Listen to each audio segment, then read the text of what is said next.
Познакомьтесь с двумя нашими главными героями. Оба родились в одном городе, но их пути разошлись.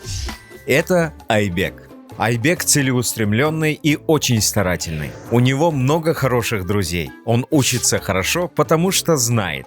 В будущем знания помогут ему. А это Асан. У Асана тоже есть друзья. Их немного, но они не настоящие.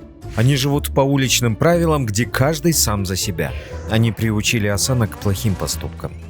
Айбек – добрый, отзывчивый парень. Он активно участвует в жизни школы. Асан, наоборот, приносит неприятности всем вокруг. Асан становится угрозой для всех, особенно для тех, кто слабее его. Айбеком гордятся родители, он доволен собой. А насилие привело Асана к непоправимому. Он принес страдания родителям. Айбек выбирает счастливое, обеспеченное будущее в кругу близких и родных. Асана ждет темное будущее, где он приносит горе своим родным и, скорее всего, он закончит в неволе. За последний год преступления, совершенных несовершеннолетними, повысились на 30%. Количество осужденных по различным статьям увеличилось. Прокуратура Чуйской области просит тебя задуматься. Выбор, который ты сделаешь, может изменить все.